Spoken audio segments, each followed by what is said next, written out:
Hello, welcome back to this video course. In this module, you'll learn how to customize messaging to expand your network. Before we start, let's take a look at a simple breakdown of what you'll be learning. In this module, you'll learn how to draft a message that promises successful engagement and connection. I'll guide you through how to sculpt your subject line, greeting, introduction, body of content, and the closing of an outstanding, high-converting message that you can use on LinkedIn messaging. Messaging in LinkedIn is called InMail. You can use InMail to send messages to engage directly with another LinkedIn member you're not connected to. If you have a basic free account, you must upgrade to a premium account to use InMail. LinkedIn InMail runs with the system where you receive a specific number of InMail credits based on your subscription type. You can key in related keywords or search specifically for the person you would like to send a message to. Then right beside their name, click on the InMail button to private message them. So now I shall show you how to write a highly engaging and converting message. First up, your message's subject line. When you send an invitation to connect with someone, you will notice that the subject line box is already automatically filled in. For other messages that you send, do make sure to add a subject line that clearly states the purpose of you sending this message. It's important to intrigue the recipient with your subject line because studies sourced by Convince and Convert have shown that 33% of email recipients open email based on the subject line alone. If your subject line does not intrigue your recipient to open the message, what's the point of having a winner message in the first place if they don't open it? So how to make sure your subject line is good? You need to make sure the recipient thinks that your message was written specifically for them. So it is essential to make your subject line personal and attention-grabbing at the same time. The easiest way to convince your recipient that the message is specially written to them is by addressing and mentioning the recipient's name in the subject line. This way has been proven to increase open rates by 26%. Keep your subject line short and straight to the point as well, because readers in general do not click into a message with a long subject line. Take a look at this statistics, whereby you can see what should the ideal number of characters your subject line be. Next up, greeting. Start your LinkedIn message with a short and personal greeting. Again, you should mention the recipient's name here as well to ensure that he/she will more likely to pay attention to the message at hand. Here's a sample greeting you can use as a reference. Hey, Samuel, I've read your latest article on the evolution of internet marketing in the past 10 years and absolutely loved it. Great insights and inspiring. This is a great way to get your recipient's attention. It shows how you know about your recipient and that this greeting is made personal only to him or her. All right, moving on to your introduction. Just like any other first meeting, you have to introduce yourself to the recipient so he or she knows who you are and what you do. Do not jump straight into pitching your offer or idea because it will most likely turn off your recipient. So start off with introducing who you are, including your name, expertise, or position, and a very brief line to explain on your company. Here's an example you can refer to. Now you've reached the main body of your message, which is the content part. Here's where you draft out a content that would serve the purpose of you writing this message. So ask yourself, why are you sending this message in the first place? Is it for an inquiry? Are you trying to pitch an offer or idea? Or you're trying to create engagement to build connection for future needs? If your goal and purpose of writing this message is specific, make sure you get right to the point in your message. This is to avoid wasting your recipient's time and risk having that recipient losing focus or end up not finishing the message. Let me give you 3 main points to help guide you to draft your content. In order to make your recipient feel engaged in your message, your content should be conversational in the sense that it will spark an urge of wanting to reply in your recipient upon reading your message. Bear in mind that your message should be based on the ground of wanting to start a conversation and build connection, not to seal a deal straight there and then. Then always make sure that it is short, brief, straight to the point, but at the same time sufficient enough to ensure your recipient get a full understanding of the purpose of the message. One great way to intrigue conversation and can increase the chances of your recipient replying your message will be to ask for advice, opinion, or referral. This works magic because it gives them a compelling reason to reply. By doing this, you'll make them feel like you value and need their expertise and network. Lastly, how to write your message's closing. Closing is not just for sales emails, it's also essential in every kind of messaging you do. The most commonly used closing line is, "Do let me know if you're interested." This kind of closing is the most basic and polite approach, but it normally does not get high response rates because it's nowhere near to being a call to action closing. To ensure your recipient will reply to your message, you need to provide a highly specific call to action closing. Most people are busy, sometimes they forget to reply, and they simply won't spend the time thinking of what to reply. Therefore, your closing should provide a clear instruction. For example, would you be able to answer a call at 2 p.m. to further discuss? This approach makes the next step clear to the client and will increase response rates. According to a research done by psychologist Robert Sutton, people are more responsive and willing to help if they've been given clear directions. And that marks the end of this module. You've learned how to strategically draft a compelling message that will help you engage with potential clients on LinkedIn to expand your network. Check out the next module for more. Hello, welcome to this video course. In this module, you'll learn how to optimize LinkedIn SEO to maximize traffic. Before we start, let's take a look at the simple breakdown of what you'll be learning. In this module, you will learn how to optimize your LinkedIn search engine optimization, SEO for short, to maximize traffic. By carefully and strategically customizing your LinkedIn profile URL, then using keywords, anchor links, and backlinks to increase the percentage of your profile being searched and viewed. Just by implementing small changes that shape your profile with the common aspects people are looking for on LinkedIn, you are optimizing your chances of coming up when searched to a higher percentage than before. First up, customizing your profile URL. Most LinkedIn profile URLs will be made up of meaningless letters and numbers, before you customize it. However, you have the choice to personalize it to anything you wish based on availability.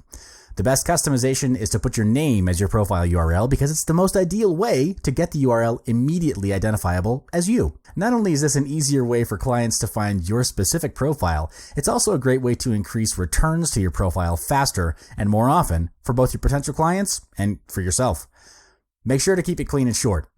If in any case your name is not available or it's already taken, try using recognizable variations of your name or initials. This is a great way to ensure people can easily search for you, as connecting your LinkedIn profile URL to your name will also allow you to be found easily by real-life connections. It's because most people recall best another person's name as compared to other aspects of their professional profile. Next up, we'll be customizing your overall profile with keywords. This is a very important and essential step in optimizing your LinkedIn SEO because each time somebody searches on LinkedIn, the content of your profile will determine if you will appear on that person's search or not. Therefore, it's very important that you do thorough research on the most searched keywords and identify related useful ones to incorporate them into your profile. This will greatly increase your chances of popping up on the search engine. Research on your desired clients and make a list of common keywords used within that field and industry. You can also use the Google AdWords keyword tool to figure out which terms will increase your likelihood of being discovered when searched. After you've identified the most searched and related keywords, your next step is to furnish your profile into a keyword-rich profile. First of all, make sure that your job title uses keywords that people will likely use when they're searching for the expertise that you offer. For example, if you're an expert in copywriting, make sure the phrase copywriter appears in your job title. Be strategic with the content in your description. Make use of the keywords you've researched by incorporating them into your previous job descriptions, skills, and About Me section as much as possible. Pay special attention to strategically using keywords in the titles of your posts in order to optimize their chances of higher rankings. Secondly, instead of writing out full paragraphs on the details of your expertise or experience, use bullet point form to list them out. Make sure to incorporate a variety of relevant keywords. Formatting your descriptions with bullet points also makes your profile easier to read. Studies have shown that lengthy profile descriptions can be a pain to the eye and reduce the willingness of a reader to pursue the need to go through your profile. This means that people would rather skip your profile and go on to another one just because it's hard to read.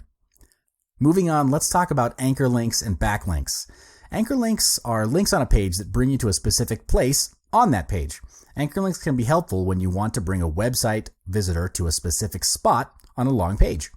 You can add up to 3 anchor links of your own website to your LinkedIn profile contact info section. This allows you to showcase a variety of work to potential clients that may be looking for different types of content.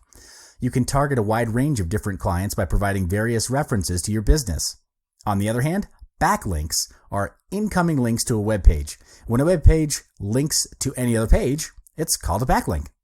Insert backlinks to your profile page from your own personal website, be it a company site or your own personal blog. Whatever further showcases your experience and expertise. This will result in your LinkedIn profile ranking higher and therefore increase the chance of appearing in the top of the search results. When there are more options offered to others to find out more about your business, the amount of views that your LinkedIn profile gets will be increased as well. Therefore, your LinkedIn profile should have lots of unique content and be updated regularly. An easy way to keep the account fresh is to populate the profile with a stream of regular blog posts. Similar to Twitter, you can strengthen the profile by building up a list of credible connections. Well, we've come to the end of this module. By applying the strategies above to optimize your LinkedIn SEO, you'll be able to maximize the traffic to your profile and achieve higher contacts with potential clients. We're not done yet, though. I'll see you in the next one. Hello and welcome back to the video course. In this module, you'll learn how to optimize your YouTube SEO to reach targeted audiences. I'll explain what SEO is and how it works. You'll learn why you should optimize SEO for your YouTube channel. And I'll guide you through 5 best strategies to the ultimate SEO optimization that'll increase your search rankings and help you gain massive leads as well as sales. So what is SEO? SEO stands for Search Engine Optimization. It's a method of strategies, techniques, and tactics used to increase the amount of visitors to a website by obtaining a high ranking placement in the search results page of a search engine, like Google, Yahoo, or Bing. The most commonly and widely used search engines are Google, YouTube, Bing, and Yahoo. So how does SEO work? Search engines are answer machines. When a person searches on the internet, the search engine goes through billions of documents in its database and performs 2 things. Firstly, it returns results that are only relevant or useful as to what the person searched for in the first place. Secondly, it ranks those results according to the popularity of the websites providing the information. This means that SEO will determine the relevance and popularity of your website. So why should you optimize your YouTube SEO? YouTube is the world's 2nd biggest search engine. More than 1 billion users watch hundreds of millions of hours of video each and every day. YouTube is a massive traffic source. So optimizing your SEO for your YouTube channel will greatly increase your ranking in search engines, which will lead to more traffic to your channel and boost your business revenue. Now let's get into the process of optimizing your YouTube SEO. These are the 5 best strategies to ultimate optimization. First up, outstanding video titles. When you upload and publish a video, make sure your video title is short and straight to the point. Customize it to less than 10 words and within 100 characters. For example, how to gain massive leads in 3 days. This is to ensure clear communication to your audience. Most people do not read more than 9 words during their search. Therefore, a video title that can attract your audience's attention has to be clear and purpose-driven. To make sure that your audience will feel intrigued to click on your video, offer an actionable step-by-step guide. For example, 5 ways to earn double in a week. This kind of title will gain more interest than the usual ones because it's benefit-driven and solves a problem. Other than that, interesting video titles, which you may consider using, are controversial ones and open-ended titles. These titles invoke curiosity and persuade viewers to click on the video to find out more. Of course, the titles will work together with the video thumbnail, which we'll cover later in the course. You should also insert as many prominent keywords as you can. For example, main benefit, best, secret, and more. These are some examples of keywords that are prominently searched on the internet and have been proven to drive more clicks. Second strategy, write compelling descriptions for your channel. Make sure your channel description is at least 150 words long. The reason is because what you write will act as the Google search meta description that will appear on search engine results.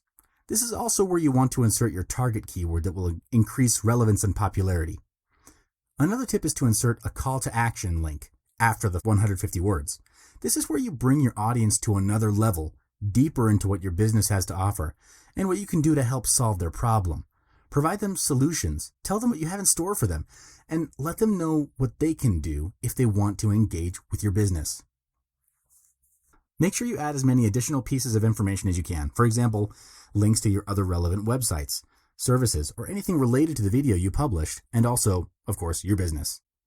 The most important thing is to fully utilize the 4,000 plus characters YouTube allows in the description box. Remember, the more you type, the higher chance you rank better in keywords on search engines. It's a very simple mechanism. The more you put out there, the better the chance will be it matches someone's need or demand. Moving on to the third strategy, utilize tags attached to your video. YouTube generously allows up to 500 characters for the tag box, so fully utilize it on every video, just the same as your video description. The more you use, the higher chance it'll hit the jackpot. There are two types of tag you can use for your video. Specific tags are those one sentence that people key into the search bar, while single word tags are usually related keywords to people's search query. Another purpose of including common but unique tags in all your YouTube videos is it actually serves to ensure that the up next videos will appear to be all of your videos. YouTube has this function where it will prompt a list of recommended videos that are related to the current video the user is watching. Therefore, when you optimize your tags in your YouTube videos, you're also connecting the relevance of all of your videos one to another. This way you can ensure that the, quote, up next videos will all be your own videos, and your audience is prompted to watch all of your videos instead of your competitors. The fourth strategy is customizing your video thumbnail. You have to include text in your video thumbnail. The reason is that as your video gets shared and embedded at various places on the internet, most of the posts will not include your video title, but rather just the embedded thumbnail. So your video thumbnail itself has to be the intriguing factor to get people to click into your video. And make sure to keep note that the standard dimensions of an ideal video thumbnail is 120 by 68 pixels. Also, you must check how the text looks at this dimension before you upload, because it might run out of alignment due to different formatting. Lastly, the fifth strategy is to include massive call to action remarks in your video. You have to work hard to encourage subscribing and linking from your audience. Why? Because YouTube's algorithm doesn't use backlinks. So it puts a whole lot of weight on user experience signals. That means if people enjoy watching your video, expect to crush it in YouTube search. The best way to make sure your audience does what you ask for is to directly perform a call to action request or demand in your video itself where your audience is engaged. What you can do is at the end of each video you publish, give people a strong call to action that encourages them to subscribe. Let me give you an example. Marie Forleo, a master of YouTube marketing, who already has more than 3 million subscribers, would still always ask people to subscribe at the end of every video. By the end of her video, this is what she says, and I quote, "We've got new episodes each and every week, so make sure you subscribe. You can follow me on the social links below, and of course you can check me out on marieforleo.com. Thank you so much, and don't miss out on Marie TV." Notice how she used this closing for each of her videos to inform her audience of how they can expect new episodes from her channel, and how she prompted them to subscribe to keep notified, as well as providing more options for them to find out more about her and her program. This is a great strategy you can refer to and apply in your video closing. It'll help you to ensure your audience is fully engaged with your video content and intrigue them to perform your call to action. To be effective and efficient about it, all you need to do is record one good call to action video and keep reusing it as your quote outro clip at the end of every video that you upload on YouTube. That way you save time, energy, and production costs, and you can speed things up. So this is the end of this video module. But by applying these 5 strategies you just learned, you'll be able to reach a larger audience and a more targeted audience and increase the high converting leads that you generate from your videos. Join me in the next video where we learn more about YouTube for your business. I'll see you in the next one. Hello, welcome to this video course. In this video, you'll learn how to start a YouTube channel for your business. Before we start, let's take a look at the breakdown of what you'll be learning. I'll be introducing you to YouTube and how you can benefit from this social media platform for your business. you'll learn how to create and also personally customize a YouTube business channel to maximize audience engagement and retention that will benefit your business revenue. YouTube is one of the largest and most popular social media platforms on the internet to date. It's a platform with over 1 billion users, and it's regularly reaching more 18 to 34 and 18 to 49-year-olds than any other cable network in the US. YouTube has become the new marketing platform for business because of this immense amount of audience from all around the world. Statistics have shown that YouTube visitors are generally watching around 6 billion hours of video every month. ModCloth, an American online retailer of women's clothing, launched its branded YouTube channel in 2008 and has achieved nearly 1 million views and has over 4,000 subscribers. Being a business based on the internet, ModCloth markets its business through digital media, including video ads, because it delivers fast, accurate, and analytical data to track the performance, impact, and return on investment. YouTube is a great platform for your business because it allows you to not only share your message, but also to engage with the core customer base, building deeper levels of loyalty and engagement. YouTube, the second biggest search engine in the world, allows us to integrate SEO, referral content, and paid campaigns while reaching the greatest possible audience across platforms and devices, says a ModCloth representative. It's amazing to see our brand come to life through the emotional impact of video. It is the ultimate medium for us to engage our audience and, more importantly, for them to engage with us. Now let me show you how to create your own business channel. First of all, do you know that all YouTube accounts need to be directly connected to a Google Plus account? You can either use an existing Google account to create your YouTube account, or you can set up a YouTube account from scratch, and a Google account will be created for you in the process. So if you have an existing Google Plus page or a Gmail address, you already have a Google account that you can use to create a YouTube channel. Here are the simple steps to create your YouTube channel using your Google account. First, log on to the website www.youtube.com. Then sign in with the email address attached to your existing Google account. Do make sure that you're logged into the Google Plus account when you're doing this. Then click on the profile icon in the top right corner where your page's thumbnail is and click the drop-down. Click on the Creator Studio button that looks like this wheel icon. Then click on Create a New Channel.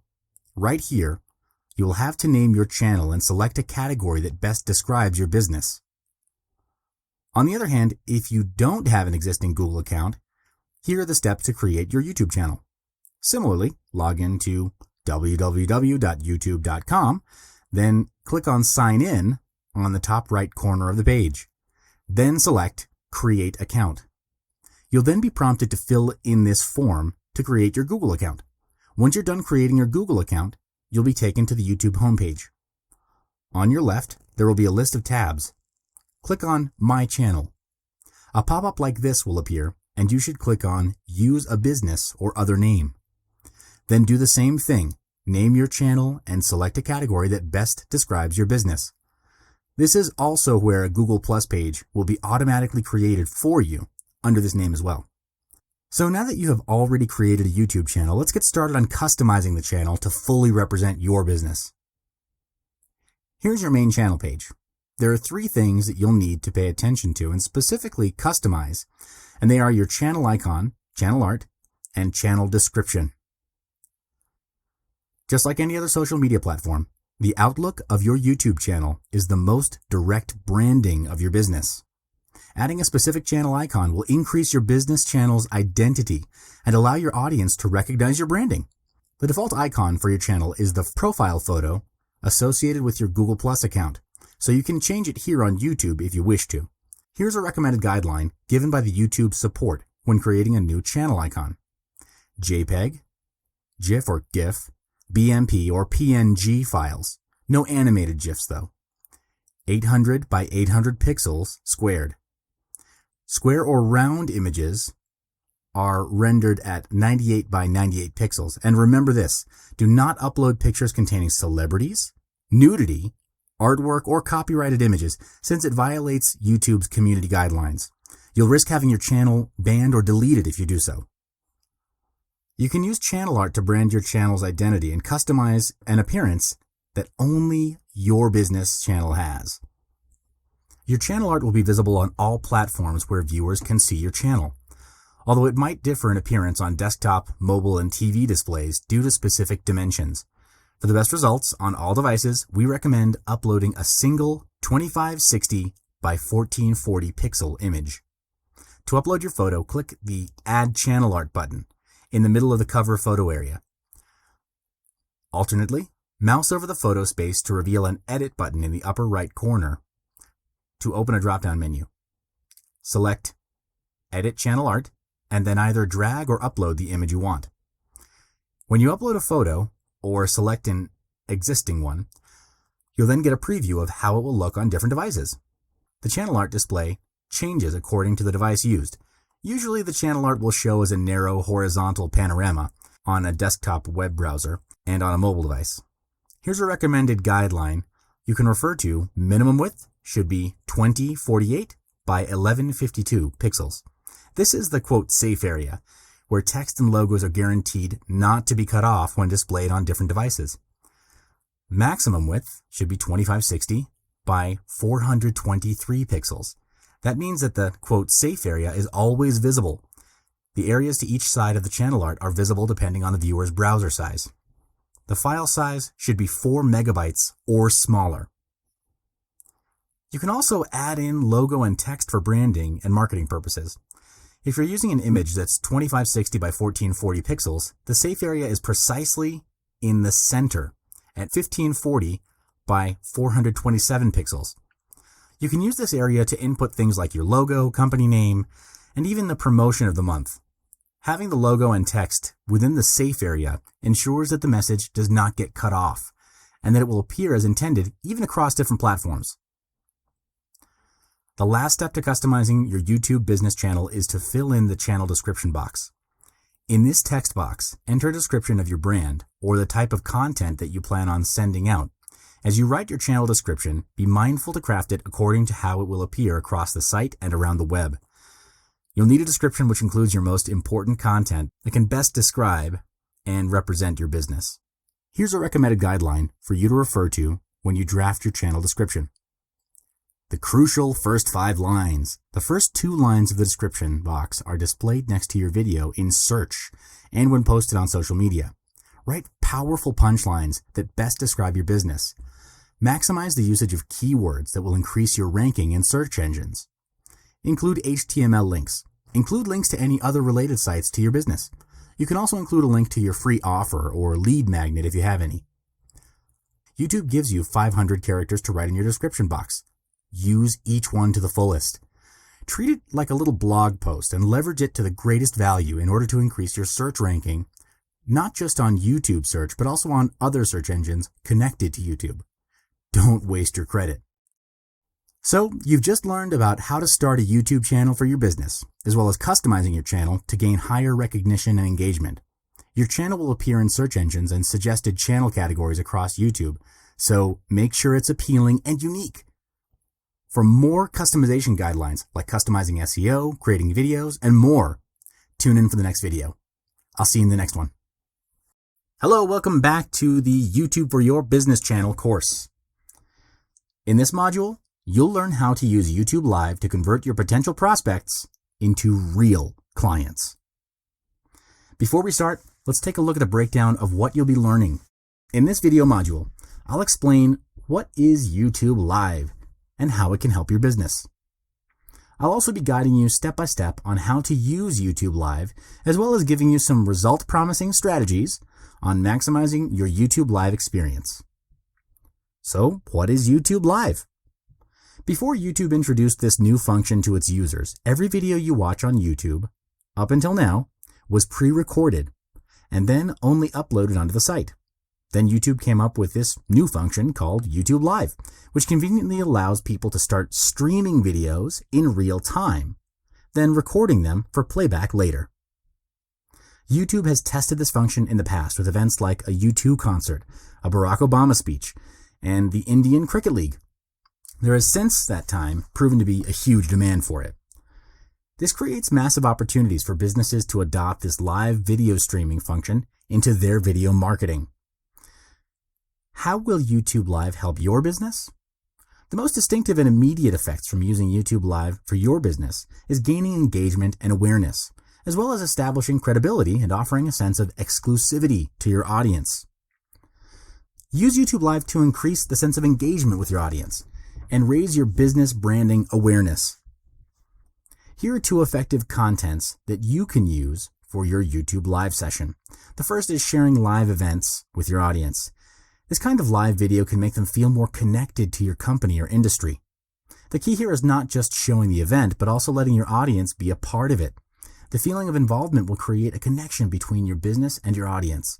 For example, you can cover events like the release or announcement of news and new products. Secondly, you can also do short live interviews with employees or clients to increase engagement with your audience. These interviews not only show the human side of your company, but also offer personal ideas and opinions. As YouTube Live has the function of allowing your audience to participate in a live chat box, your audience can be interactive with you and also other viewers at the same time, thus creating a connection that opens up to opinions, feedback, and also new ideas. This is a great way to boost engagement and also raise brand awareness. You can also use YouTube Live to create credibility and exclusivity. With live streaming video, you can show your audience what it takes to go from concept to product completion. It's common that consumers don't see behind the scenes on how your products or services are created. So this is a great way to give your audience a glimpse of what's involved in building your product and brand. Then, in order to offer a sense of exclusivity to your audience, you can live stream behind the scenes. Anything that's typically off limits or provides a different point of view will be something fresh and something they've never before experienced. This will intrigue your audience's interest, and they'll tune into your brand. An example is live streaming your company events behind the scenes. Now, I'll be showing you how to use YouTube Live step by step. To broadcast live videos on YouTube, you must first find your YouTube Live dashboard. When you sign into your YouTube account, click on the profile icon at the top right and click on the Creator Studio button. Next, click on Live Streaming on the left sidebar menu. Then click on the Get Started button. If it's your first time, you'll have to be prompted to perform an account verification process. This is where you'll associate a phone number with your channel and get a link to share when you start live streaming to your audience. After you enter your phone number, agree to the terms and conditions of using YouTube Live. Your channel will then be enabled to the functions of YouTube Live. So upon enabling YouTube Live for your channel, prior to starting your first YouTube Live streaming, let me go through the YouTube Live dashboard so you are familiarized with the functions of each tab. I'll briefly explain these three essential parts of your YouTube Live dashboard. Number 1, the information box.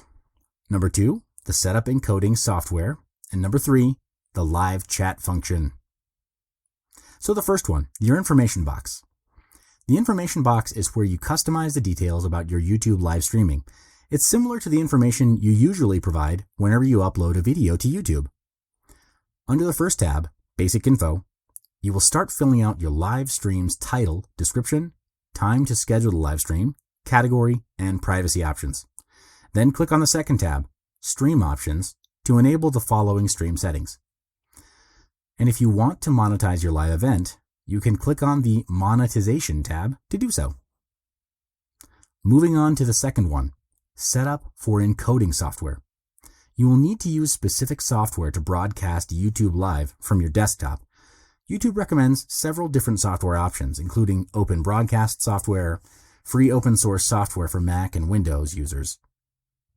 Find the information found in the encoder setup box to connect Open Broadcaster software to YouTube Live. Copy and paste this exact information into your Open Broadcaster software settings as well to connect. And the last part, the third one, your live chat. This is where people can directly engage and get in contact with you while you're streaming live. You have the option whether you would like to enable live chat or not. as well as automatically blocking spam messages to avoid the chat box from clogging up with unnecessary spamming. So, when you've customized the above essential setups and you're ready to start your first YouTube live stream, simply start streaming from your software and you're good to go. Before we wrap up this video module, here are some strategies that I'd highly recommend you use during your YouTube live streams. Pre-announce is where you announce beforehand when and what you'll be doing in your live stream. This strategy is best used for sales campaigns, as it will build up hype and eagerness from your audience to participate to get their hands on limited sales offers. It will keep them tuned into your updates and live streams. Ideal time refers to when is the best time or hour to do it. This strategy highly depends on your targeted audience demographic. For example, results have shown that most posting on social media sites tends to perform best at around 9 a.m. Eastern Standard Time. However, you should do your research on your targeted audience and find out the best suited and ideal time to your live stream in order to gain maximum audience participation. Content is what you would say in the live stream. Exciting and interesting contents will attract your audience to tune in. You can refer to our third video module in this series to find out about what kind of content will make a viral video, in which case, this will make your live stream more engaging and attractive. Let me just give you an idea here. An Ask Me Anything session seems to be a very hot topic for live streams nowadays, due to the audience's curiosity over a business or for those who have specific inquiries.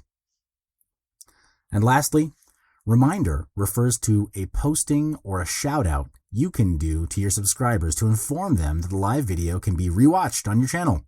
This will ensure those who have missed certain parts of your live stream, or those who have missed the whole live stream entirely, can refer back to the original video through your channel. This can also encourage your subscribers to view your other videos in the channel as well. So we've come to the end of this module. Check out the last module to see how we wrap up. I'll see you in the next one.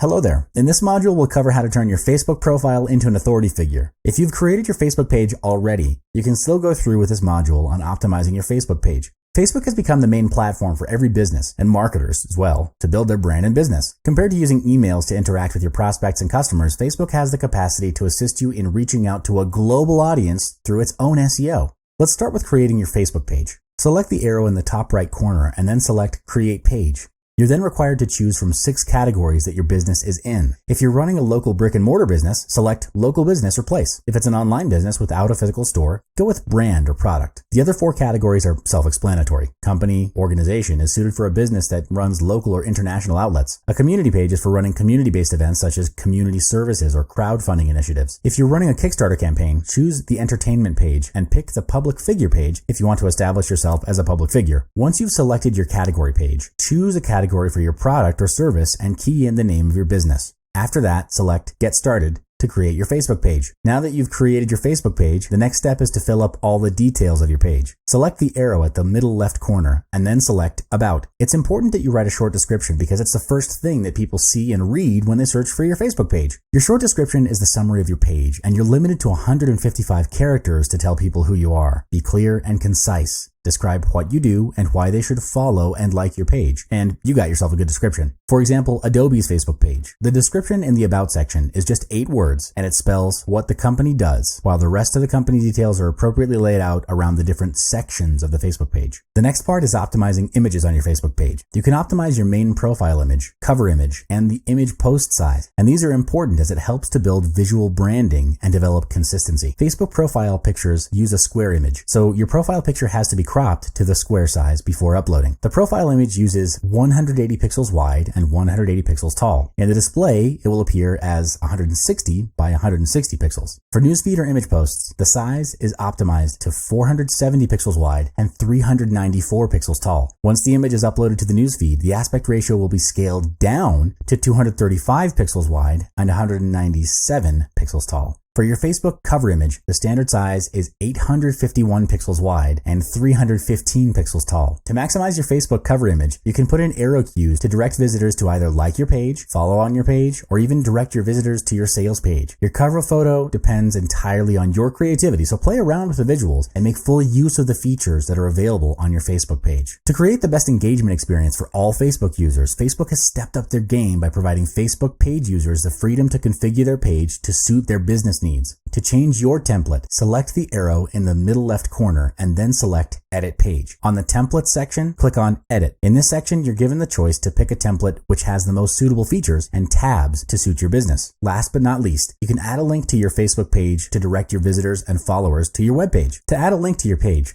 select the arrow in the right corner and then select the Add or Plus button. Click on Use Our App or Game at the bottom of the page and select Use App. Place your web link and click on Add button on the bottom right corner to complete the setup. And that marks the end of this module. Good luck.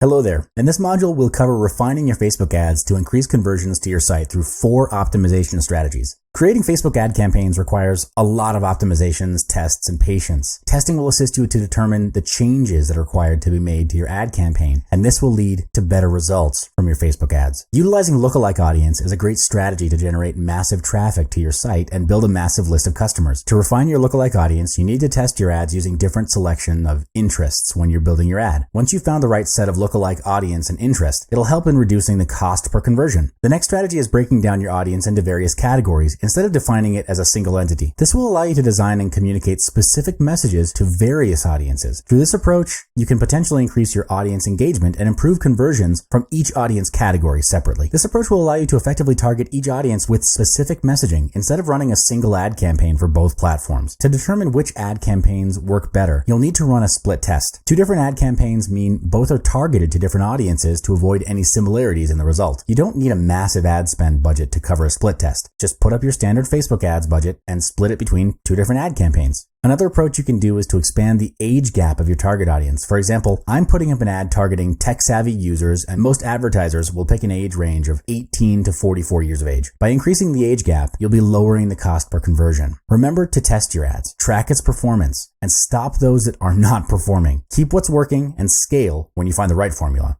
Good luck. Hello there. In this module, I'll give you a walkthrough on creating your Facebook ad campaign. In the previous 3 modules, we covered on how to target your audience, how to build your Facebook pixel, and how to utilize Facebook video ads. Here, we'll go through the steps to get your Facebook ad campaign set up in no time. To start creating an ad on Facebook, log into your Facebook page and click on the top right corner and look for Create Ads section. First, you're required to choose the objective of your campaign. There are various marketing objectives that you can choose from, and each objective produces different results. For this tutorial, I'll be focusing on conversion objectives because it's where you want to encourage and persuade your audience to purchase your product or service. Sales means revenue, and that means profit. There are 3 subcategories that fall under the conversion objective. First, there are the conversions that help you get more visitors to use your site. Second, there's the product catalog sale that displays products from your product catalog based on your target audience. Third, there are store visits to promote multiple business locations to people who are nearby. Once you've selected an objective that's most relevant to your business, choose a conversion pixel or app event depending on what you want to track. Events are defined as sections that happen on your website, either as a result of Facebook adverts or organic reach. The event code allows you to track those actions and use them in your advertisement. Next is adding your custom audience. If you have a handle on who your target audience is, you can proceed to add in the details and go to the next step. If you haven't determined your target audience, you can use Facebook or Google Analytics to learn more about your current customers, including which searches lead them to your site and where they're located. Next section is choosing your ad placements, and you can select either automated placement or narrow down your ad placements. Placements means on which platform you'd like your ad to appear in. Ad placements that are available for advertising are Facebook desktop and mobile feeds, Facebook right column, Instagram, and audience network. If you're driving conversions to your site with Facebook ads, stick with Facebook desktop and mobile feeds. For budgeting, recommended spending is $50 if you're opting to drive conversions for 5 days. Each day, Facebook will take up to $10 per day towards advertising your ad. You don't necessarily have to go beyond $50 for Facebook ads because you want to test it out first before investing a higher amount. Test to find the right advert, and when you find that formula, then scale it up by investing more into the ad spend. Imagine investing $100 for your ads and the results aren't what you aim for. Running ads is all about testing, and you have to keep trying different variations of ads to get the right conversion for your target audience. Hi there and welcome back. In this module, we'll cover optimizing your Facebook Live traffic. By the end of this video tutorial, you'll learn the necessary steps and strategies to optimize your Facebook Live. Getting massive traffic flow to your live stream can be done by determining the best time and date to go live. And to get things running, proper planning is necessary. First is the preparation stage, where you generate ideas on what you plan to talk about during your live stream. While it's good to maintain a certain element of being impromptu and improvising, planning would help to minimize the awkward silences, which help to elevate the quality of the live stream. When you go live, there's little to no room for error because you won't be able to edit things out. Other elements of planning to consider is how long the live stream will be. What other opportunities do you have during the live stream to meet your objectives like sales, promotions, brand awareness, and so on, and the right time to go live. Once your planning is done, the next step is to inform your followers that you'll be conducting a live stream on Facebook at the determined time and date. This will prompt your audience and followers to be ready and make time for the live stream, especially when it's educational and adds value. You'd want to prompt them and create hype because your live stream can be part of a bigger marketing campaign or sales funnel. Therefore, you want the maximum number of audiences tuning in when you go live. Blast out the message through email and other social media sites. In your announcement, write a compelling and simple description for your live stream. Include an end benefit for your audience. Always think about WIIFM. What's in it for them? Why should your audience tune in? What benefit will they get? This helps in creating desire, and you can also advertise the announcement on Facebook to gain more followers. There's no hard and fast rule about how long or short your live stream should be. What you need to take into consideration is to communicate a start and end time for your live stream in your announcements. This helps your audience in managing their time better and is so important, especially if you're selling or promoting something at the end of your live stream. You'd want your audience to be tuned in right up to the end so you can close with the sales pitch. For duration, any form of live video discussions such as reviews, vlogs, or live AMA sessions usually take about 30 minutes to an hour. Of course, this depends on you and the amount of questions raised by your audience during the live stream. A quick tip is to put up a timer in front of you to manage your time better. The timer on Facebook Live is really too small, and looking at it too many times throughout the live stream breaks eye contact with your audience. Short, live video sessions such as announcements and breaking news can be between 4 to 10 minutes long. If it's a live training or discussion session, it's best to break down your sessions into parts instead. With this approach, it's easier for your audience to learn and skip to the parts that appeal to them most. When you schedule your live stream, take into consideration the location of your primary target audience. Recommended best times to go live are at night between 7 to 9 p.m. or during weekends at 9 a.m. Generally, these are the times when your audience is back home from work and most likely to be on Facebook. Though these are the recommended times, what you can do is to put up a schedule in advance and educate your audience on the timing of when you're going to go live. It'll take a while at the beginning, but once you've done it a couple of times, your audience will know and anticipate your live streams. Also, take into consideration your time zone. This is important because when you have audiences from all around the world, you can't please everyone. But what you can do is first determine your primary target audience, then understand what time zone they're in and cater to their preference and go live. Of course, you'd need to balance it out with your own time as well, because there's no point in going live at a time zone that's best suited to your primary target audience, but is 3 a.m. in the morning at your side. You'll have to go live looking tired and haggard in the long run, and you'll get burned out. In summary, it'll be hard and uncomfortable at the beginning, and generally speaking, by the third time you go live, you should already have a template which you can then reuse or modify to suit to your marketing or business needs over and over again. But then, the key is to be consistent and don't give up. Hello there. In this module, I'll walk you through how to reach thousands of followers with your Facebook page. At this point, you've probably created and optimized your Facebook page and have started running your Facebook ads. You're getting a lot of visitors and leads who then turn into customers that buy stuff from you. But the next stage is creating loyal followers. Branding is important, especially when it comes to social media. You want to project a positive impression of your brand in the mind of your audience, and to do that, your brand or your business needs to have a voice. That voice is defined as the way your brand speaks and interacts with customers online, and it needs to match your brand values. Is it serious, casual, conversational, or something else? Once you've crafted a tone of voice for your brand or business, the key is to be consistent because it represents the personality of the brand. To maintain top-of-mind recall amongst your target audience, you need to be consistent.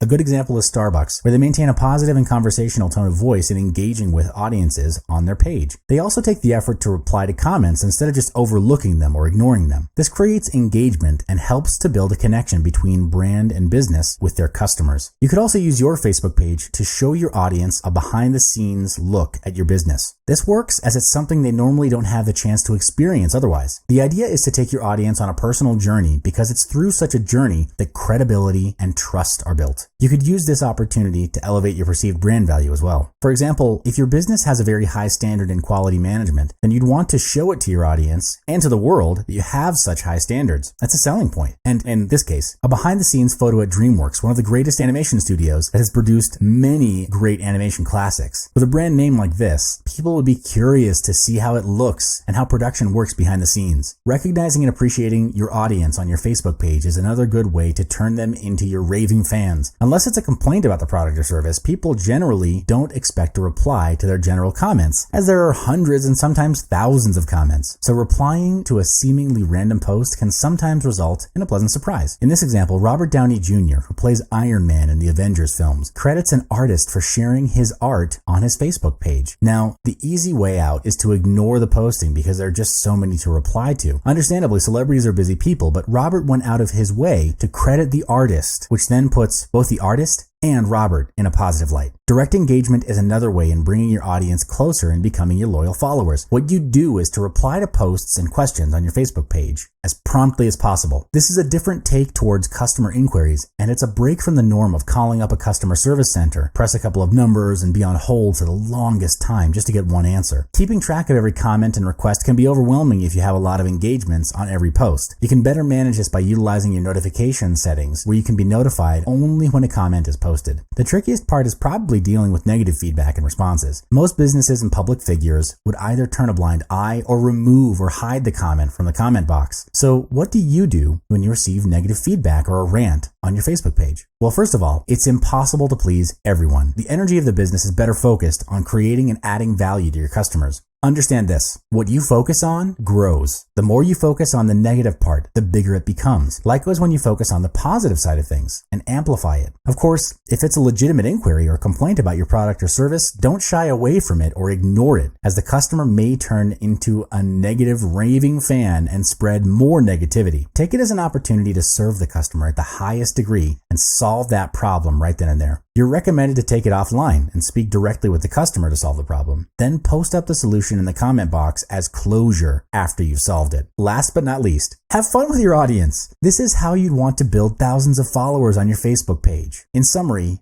you're maintaining a long-term conversation with your followers on Facebook. And because it's long-term, you've got to add value and make it meaningful. Good luck. Welcome back.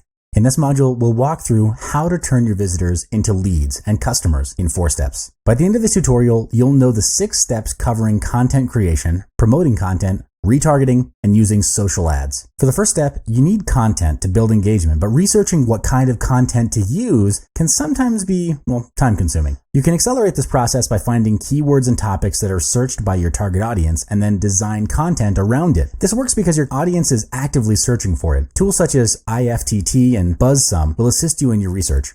You can also outsource the creation of content to online freelancers. Sites such as Upwork.com and Fiverr.com have many freelance content writers, and hiring them is relatively affordable when you factor in the amount of potential leads that you're generating as a result of great content. As a business owner, of course, you want to be focused on money-generating activities like sales. In the second step, you can further leverage your best content created by advertising it on social media. This will help you reach out to a wider target audience. Content marketing is important because there are hundreds of content published on a daily basis, and that's a lot of white noise. It's easy for one piece of content to be lost in all that clutter. Here are 3 approaches to amplify your content. First, you can reach out to people with massive influence. Engage with them and have them advertise your content. Leverage off their status and influence and market to their audience. This works best if their audience is, of course, similar to yours. Second, you can remarket your content by retargeting it through advertising. Third is to get involved in an online community that has your target audience. In there, you build a reputation and contribute to the community. That way you build credibility and trust among the members of the community, which then makes it easier when you want to promote or make an offer to them. Coming back to turning visitors into leads and customers, the third step is remarketing to an audience. This is done by tagging site visitors with a browser cookie. A remarketed audience is an audience which you'd want to re-engage with again and again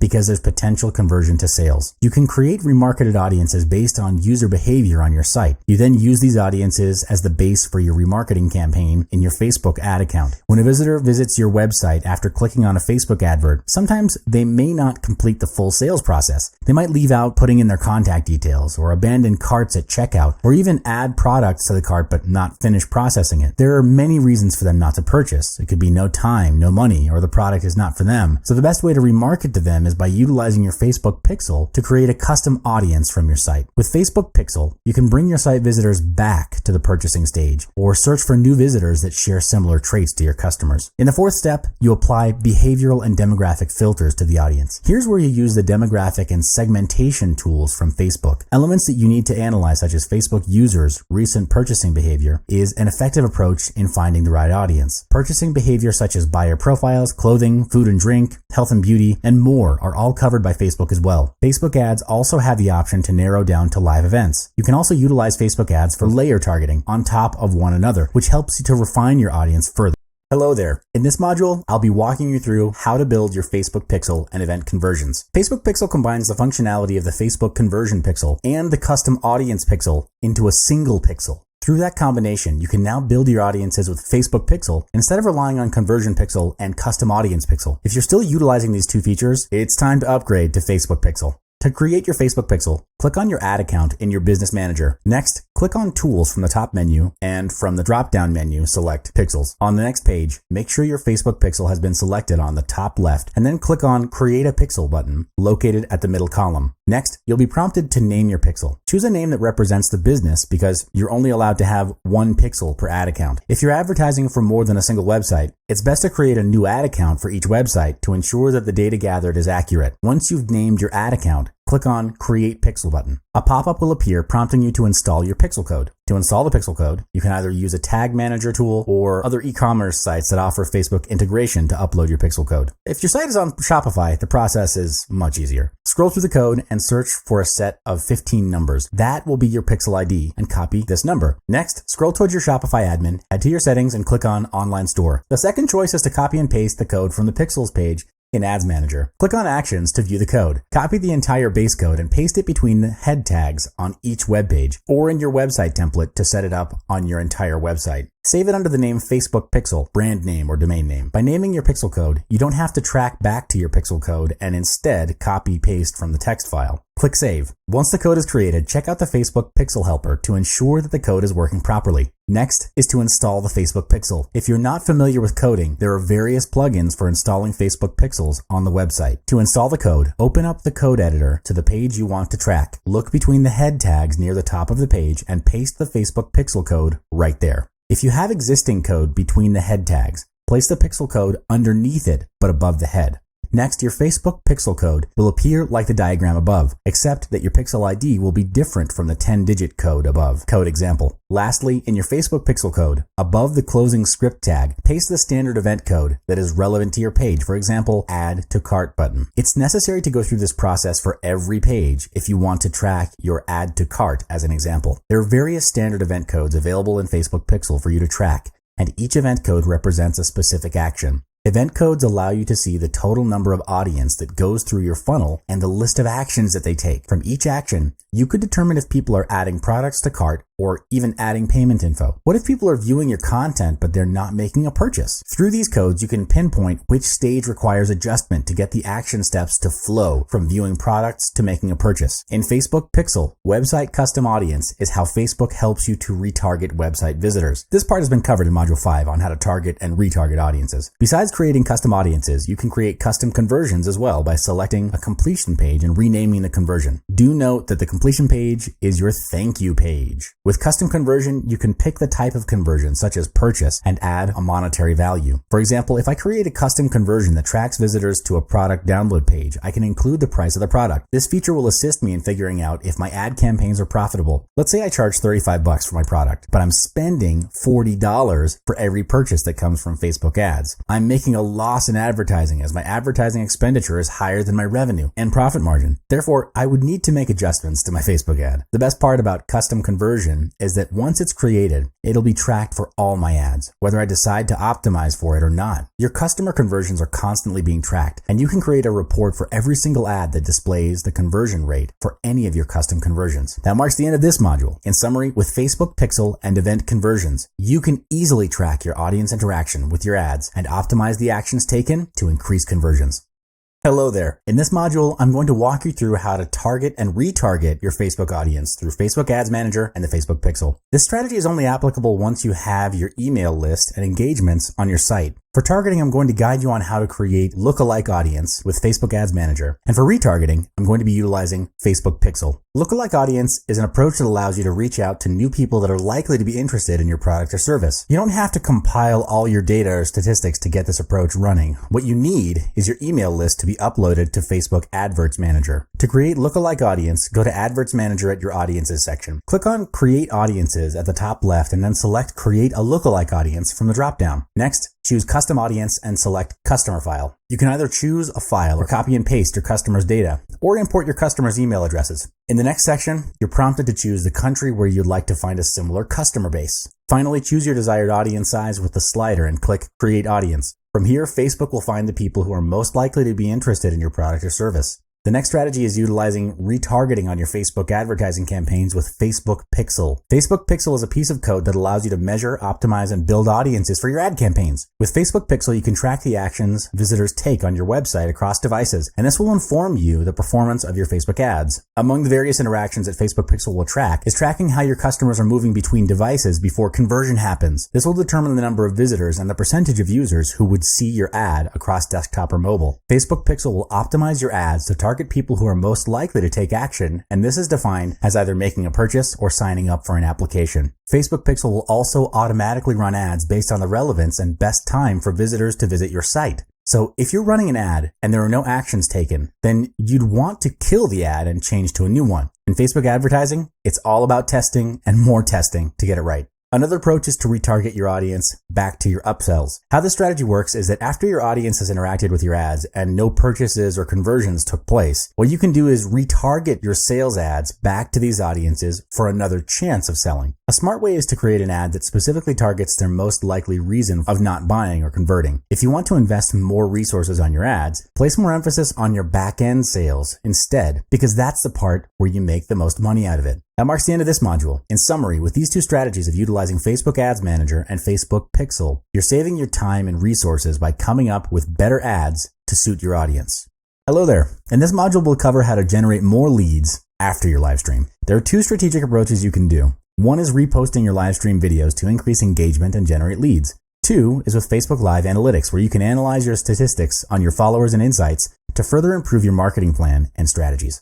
To generate more leads, first you need to attract visitors to tune into your Facebook live stream. And to do that, you need a compelling thumbnail together with a good description. It's important because images communicate quicker than words, especially when your audience are scrolling through their Facebook newsfeed. To do this, click on the date of the post in the timeline to open it and then click on Edit. You'll be directed to the Edit Video page. In this section, you'll have the option to utilize the basic captions and advanced tabs. Basic captions allows you to choose a category that suits your video, which makes your video easier to show up in the search feed. You can come up with your own title and upload a thumbnail as well. Similar to YouTube, Facebook will automatically generate default thumbnails based on the content of your video. Compared to using default thumbnails generated by Facebook, it's advised to design your own thumbnail because you have more control over its appearance, and it can also be branded. Once your recorded live stream footage has been posted, keep track of the engagements, such as likes, shares, and comments. Gaining leads in your live stream is important to gain more insights on your audience interest or inquiry into your products or services of your business. Through Facebook Insight, you can now assess the performance of your live stream, and that will help you improve in your future live streams. To analyze your video stats, go to your Facebook page and click on Insights at the top. Scroll to the left side towards the navigation section and select Videos. On the right-hand side, you can see your video views in the chart, and if you want to alter the date range, just key in the dates in the start and end boxes. You have the option to filter your stats in organic versus paid, auto-played versus click-to-play, or unique versus repeat. In Figure 2, the video view in the news feed lasts for 3 seconds, even if the video is auto-played or clicked-to-play. For additional details, you can hover and then click anywhere on the chart. Overview metrics can assist you by determining the right days that are good for live streaming, as well as to compare the right type of approach that leads to a video view. It's important because you want your audience to watch your video from the start right to the end. To access your Facebook Live analytics, head over to your Facebook page and access your video page located on the left side. Next, click on Video Library to access your live videos. Next, referring to Figure 4, access your video statistics by clicking on the video title. In this particular video detail, the performance analytics for Facebook Live videos are entirely the same for normal videos on Facebook Analytics. Besides insights on your statistics, you can access each metric in detail to analyze how the statistics change over time when you're live streaming. Take, for instance, if you click into Peak Live Viewers, the interactive graph will tell you at which point in your live stream you got the highest live viewers. To nail down which part of your Facebook Live videos works, you need to find your live video statistics, understand it, and boost up your live video metrics. Facebook Live Analytics provides more detailed metrics compared to normal videos in two formats. In 10-second views, you find out how many viewers have watched 10 seconds or more of your live stream. The stats will even indicate the percentage of how many visitors have watched with the audio on and off. In Figure 8, a high completion rate is a good sign that your live stream is good, as long as the percentage is above 25%. Based on the data obtained from this metric, you can determine which live stream content has the most consistent viewership, and you know at which point your viewership drops off. This is a great way to estimate and plan the duration of your future live streams. In the Post Views tab, you can check out and see how many visitors you have to reach during your live stream, total views, and the engagements that occurred throughout the live stream in the form of reactions, comments, and shares. You can also check out your view post clicks, divided by clicks to play and link clicks. Any negative feedback in the form of hide post or unlike page can be seen in this section as well. The negative feedback does not entirely affect your overall quality of your live stream, as long as the percentage is 1% or less of the total reach. In the Video Views tab, you can access the metrics data gathered to determine which type of content received the best reactions and engagement. With these results, you can optimize your overall quality of your future live streams. That marks the end of this module. In summary, with Facebook Live Analytics, you can understand how your followers are responding to your live stream to help you develop better content. Hello and welcome back to this video tutorial where we'll cover utilizing Facebook Live as part of your sales funnel. By the end of this video, you'll learn how to integrate Facebook Live with your sales funnel and have it scale even further. A sales funnel is defined as the buying process that you lead your audience through when they purchase your products. This is divided into several steps and generally has a front-end offer and then an upsell or a downsell. The model and the steps involved vary from business to business, and all funnels have one thing in common, which is to induce a high degree of selling and purchasing with the customer. There are three ways to integrate Facebook Live into your sales funnel. The first is to have a call to action in your live stream. A call to action, or CTA for short, is a directive issued by you as the brand or business owner to have the audience take some form of action. That action can be expressed as sharing a link, or click and go to a website, or click and download, and of course my favorite, buy this now. You'd be surprised as to how many business owners and brands fail at this part. They hesitate to ask for the sale because of limiting beliefs and self-sabotage, resulting in an awkward sales pitch. CTAs are done at the end of your live stream because trust and credibility have been built between you and your audience at that point. If you ask someone to buy at the beginning of your live stream, it doesn't make sense because they haven't gotten to know you yet, like you, or trust you. And people buy from people they trust. You can also combine CTAs with scarcity tactics, where you limit the product or promotional offer by limiting quantity or limiting time. For example, the first 5 to register will get a bonus valued at $5,000. Or the second example is buy this now at a promotional price of $197 and save $400 only for the next 72 hours. The second way is to add a link that leads to the sales page for your product or service. It's recommended to add the link once you're done streaming because you want to have the focus on the live stream. If you add or reveal the link too early before your call to action, your audience would potentially have the perception that all you care about is sales and money. You then lose their trust and potentially you lose them as your audience. To track and analyze clicks on your link, use link management services such as bitly.com. It's free to use, and you can customize your link to look more professional and branded instead of a jumbled up computer-generated link. For example, bit.ly/72-hour fire sale. The free Bitly account also offers you analytics on total clicks on the link and location and origin of the clicks. This is important because the data received will help you plan better for your next marketing campaign. The premium account offers more robust data, such as detailed reports on the time the link is clicked. The third way to integrate Facebook Live into your sales funnel is through content. Content is the hook in getting your audience interested in your product offering. It's the bridge between you and your visitors. The content shared needs to be of value, of course, and of relevance to your audience. It's best that the content provides a solution to a painful problem that they're experiencing. Serve them at the highest degree, and you'll find that your audience will follow you to the ends of the earth because you are an expert authority. Now that we've covered 3 ways to integrate Facebook Live into your sales funnel, next, you'd want to develop a scalable sales funnel. There are 3 stages to that. The first stage is to attract visitors. When you're live streaming on Facebook, the first step is to get as many of your audiences from other social media sites to watch your Facebook live stream. You can do that by announcing the details to your live stream across all your social media sites. Then the challenge is, how do you get new visitors and turn them into prospects and customers? There are two surefire ways. The first is paid advertising on Facebook. Highlight their interest, solution to their problem, or a benefit, and have them sign up to be reminded on the live stream. This is a good way to attract new visitors and also build up your mailing list, and you can maximize revenue from the list later through email marketing. The second way is to strategically set up 2 to 3 short live stream sessions detailing that you'll be having a Facebook live session on a particular date and time covering a certain topic. Then you deploy the scarcity tactic and let the viewers who are tuning in know that you're not sure if you will do another Facebook live session again after that. So if they know someone or want someone to benefit from the upcoming Facebook live session, tag them in the comment section below and remind them to make time for it. This way you get free word of mouth advertising on Facebook. The second stage is converting your visitors into prospects.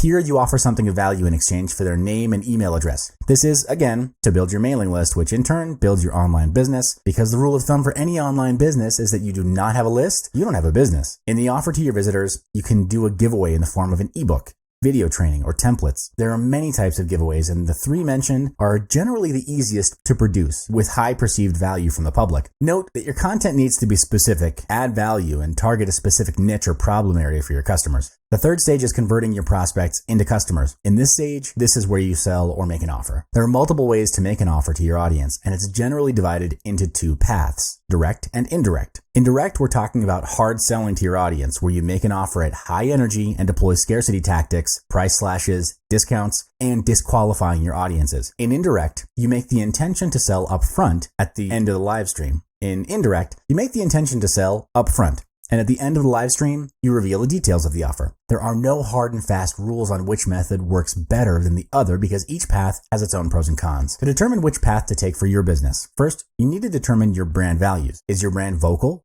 passive, or active? If you deploy hard selling tactics, does it match your brand values? Next is to understand the context or circumstances in which your audiences were brought in. Was there an indication at the beginning that your audience would be subjected to hard selling? When you've decided on the 2 mentioned criteria, the next is to test it out. Execute the tactics and evaluate the results. If it's not getting you the results that you want, review, do an evaluation, and change things up. Remember that your goal doesn't change, but how you get there can be flexible. Once you've found a pattern that works for you, next is to scale it up by pumping in money for advertising to funnel as many visitors in as you can into the Facebook live stream. Most sales funnels end here, but hey, here's a bonus stage for you. The bonus stage is turning your customers into your dedicated promoters. This will help you maximize on free advertising through word of mouth and opinion leadership. This is where you introduce a referral or affiliate program. There are 2 ways you can deploy this, which are either public or exclusive. Public would be openly informing every visitor on your website that you have an affiliate and referral program and that they can sign up at a separate page for more details. In exclusive, what you can do is pull up sales data and filter out customers who've already bought your products or engaged with your services. They are then sent a private invitation to be an affiliate where they can earn extra income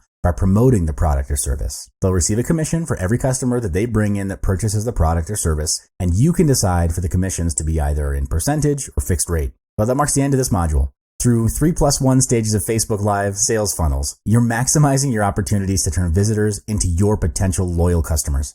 Hello there. I bet you've seen and heard marketers and brands using Facebook Live to broadcast their business. In recent years, live streaming has become the latest online marketing trend for business owners and entrepreneurs. With live streaming, you can now take your business even further by generating more leads and establishing a stronger brand name. Since live streaming has become a part of Facebook, this is a grand opportunity for you to integrate live streaming into your online marketing. In this module, you'll learn how to use Facebook Live to build engagements, share insights, and build discussions. We'll also cover tips on sharing quick information and how to conduct reviews on your products or service, organizing AMA sessions or Ask Me Anything sessions to build engagements, and navigating the Facebook Live map. So let's get started. To use Facebook Live, you'll need to download the Facebook app into your mobile phone, then access your Android or iOS Facebook app once the download is complete. At the top of your newsfeed, in the dialog box, What's on Your Mind, select the live video icon. Next, type in a brief description about your live stream. You can choose an audience for your video depending on your preference at the bar above your live stream description. Finally, tap Go Live and start your live broadcast. You'll notice that the live stream is in session, which is indicated by the live icon in the middle top of your screen. Once you've finished with your live broadcasting, tap on the Finish icon on the bottom right of your screen. Just like any other online marketing methods, Facebook Live can do all the same with the exception that the information is being shared live. Here, the engagement between you and the audience is vital, as it's the foundation in sharing information. The easiest way to build engagement is sharing exciting moments that you're experiencing in the moment. This can be live events, interviews, behind the scenes, product launches, and even messages from the CEO or founder of your company, just to name a few. By sharing exciting, interesting, or special moments with your audience, you're building a common interest and a connection with your audience besides just using your brand, products, or services as the main medium. Sharing great moments such as reaching 1,000 likes or followers on your page, or even reaching your business milestones, are moments worth sharing and worth celebrating. Besides that, it's an opportunity for you to pull out sales and promotions to commemorate your achievements together with your followers. Vlogging or video blogging is a form of a blog. So instead of writing your daily post, you can do a video about it. It's a form of content that adds value to your live stream through sharing of insights or daily news. What you can do with vlogging is you can share any insights on your business, products, or services as long as it adds value to your audience. With vlogs, you can build various engagements, such as coming up with ideas or discussions alongside your audience. Among other things you can do with Facebook Live is sharing tips with your audience as a means to share quick information that are generally seeked out by your audience. You can also make it more valuable by answering questions that are posted in the comments section of your Facebook Live feed. Another great piece of content that you can do on Facebook Live is reviews. With reviews, you can touch on your own products or services, or it can be a review on other products and services that relate to your business. Reviewing your own products or services is suggested to be your main focus, as you can educate your audience about your products. When your audience are educated and understand the value and benefits that your product or service offers to them, they're more likely to convert to clients, which of course then translates to sales. For example, if you're in the beauty line, you could do a product review on Facebook Live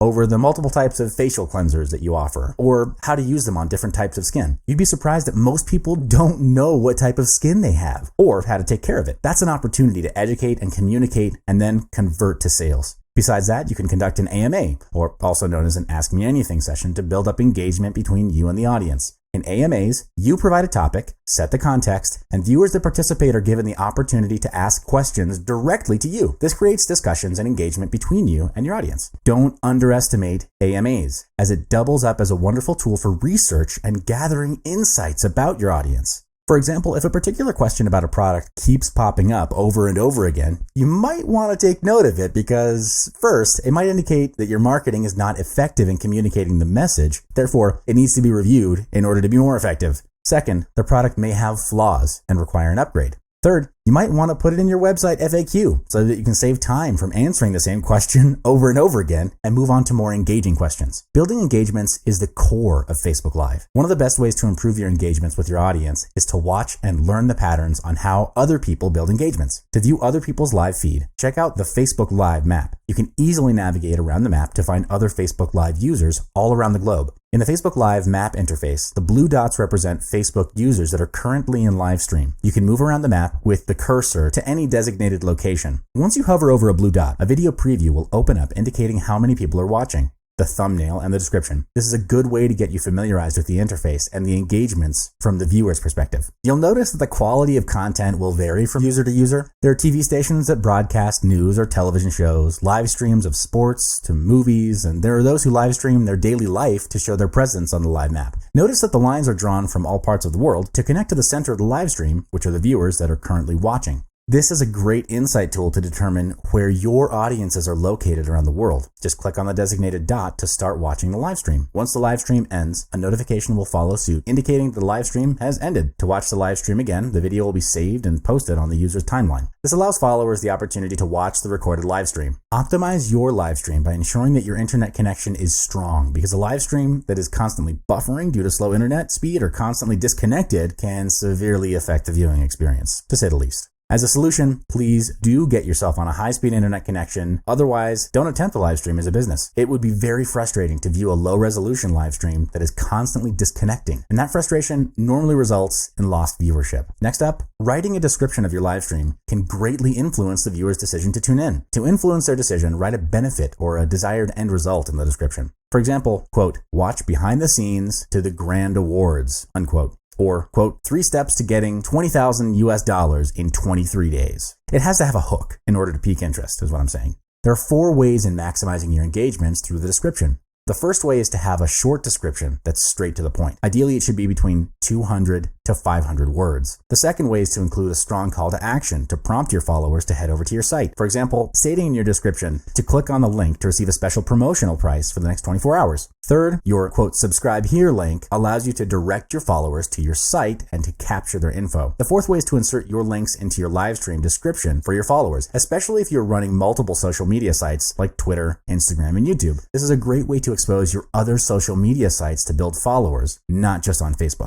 Hello there! In this module, I'm going to show you how to use Facebook video ads to market your business. Utilizing video ads is the next big thing, besides doing Facebook ads, because video content is becoming the main focus on Facebook. So instead of posting articles, make a video out of it instead. Before you post your video into your page, at your video editor page, go to the boosted video option and target your preferred demographics. This will drive traffic from your targeted video ads to your video content, and it will build engagement. For any post that you've posted into your newsfeed, don't boost your post. Instead, use Facebook ads to target your audience. This is because boosting will target a general audience instead of your targeted niche. In advertising, you want to be focused and put the ad in front of the right target audience to increase conversions. There are two factors that will reduce the cost of spending on video ads. First is your content video engagement in the form of likes, shares, and comments. If the content is engaging enough, it will show up in the newsfeed. That means your video content is building up exposure on its own. And at that point, you can effectively cut down your cost of running your video ads. Second, based on your video ad insights, if a specific target group is not performing well, you can stop running your video ads for that particular group. You can either run it on different target groups or start advertising new video ads on different video content. There are elements which you need to take note of in optimizing your video advert. First is to keep your text page to a minimum of 90 characters. Bear in mind that only the first and second sentence of your video ad will be seen. The remainder of the text will be hidden under the read more sign. Therefore, ensure that the beginning sentence has a hook or communicates a benefit from watching the video. Think about why should your target audience watch the video in the first place? What's in it for them? If it doesn't capture people to watch your video ads